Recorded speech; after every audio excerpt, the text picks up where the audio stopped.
Ndibulise kuni bathandi bezemidlalo eMzantsi Afrika, ingakumbi kuni balandeli bebhola elikhulu ke laseMzantsi Afrika. Sizawuthetha ke lapha malunga noDr Khumalo othe wamenywa kwelizwe laseCote d'Ivoire.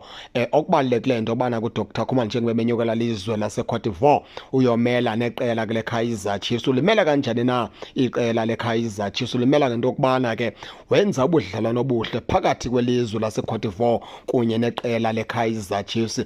uDr Khumalo kumenywe phaa ke kumsitho ozoba phaa ngomso, emenywa phaa nguSolomon Kalou. Emenywa ke sisigqeba esibizwa ukubana ke yiSolomon Kalou Foundation.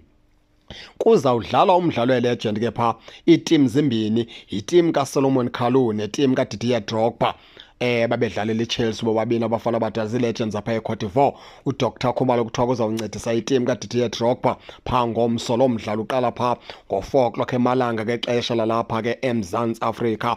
uDr ke akahambi yedwa ukubheka phaa eCote d'Ivoire, uyawube ekhatshwa ngumfana liqala leKaizer Chiefs elibizwa ukubana ke nguYusuf Mohammed.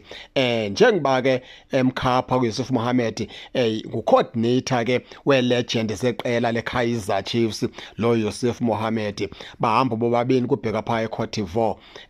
uDr Khumalo akaphelelanga lapho ke, ukwasiso ke nesimenyo esiphezulu phaa kulaa msitho wangomso. Uzokwazi ukubana athethe, umenyiwe futhi ke emenyiwe nje uyonabisa iindaba zeKaizer Chiefs, uyokwenza ubudlelwano obuhle phakathi kweKaizer Chiefs ke namaqela waseCote d'Ivoire. NoSolomon Kalou utshilo ke wathi kuyithanda kakhulu into yokubana uDr Khumalo ethe wamkela isicelo sakhe, ngomnye welegend azithanda kakhulu ke apha eMzantsi Afrika nazihloniphileyo. Umthanda kakhulu ke uDr Khumalo uSolomon Kalou. Nawukhumbula into yokubana kuSolomon Kalou ufavor iKaizer Chiefs okanye usapote iKaizer Chiefs ke isikakhulu apha eAfrika. Namkhumbula ke nangexesha kwethe wandwendwela iKaizer Chiefs phaa eNaturena.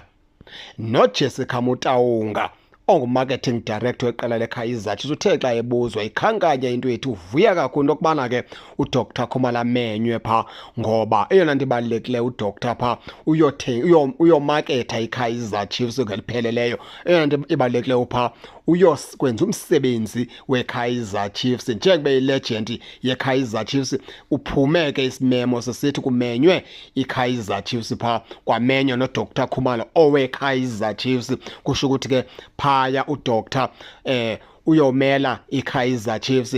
Yilaa nto besisithi ke okubalulekileyo phaa kuyokwenziwa ubuhlobo phakathi kwelizwe laseCote d'Ivoire okanye phakathi kwamagqala webhola waseCote d'Ivoire kunye neKaizer Chiefs. Ikwazi iKaizer Chiefs ngelinye ilanga ukufumana abadlali abathe xaxe phaya kwilizwe ke laseCote d'Ivoire. Injalo ke baphulaphuli ke nani ke ningake ningene nitshone into yokubana niva njani nale meko, nize ningakhohlwa usubscribe kule channel ukuze ningaphoswa zezemidlalo endizanothulela zona kwixa elizayo kakuhle babukeli.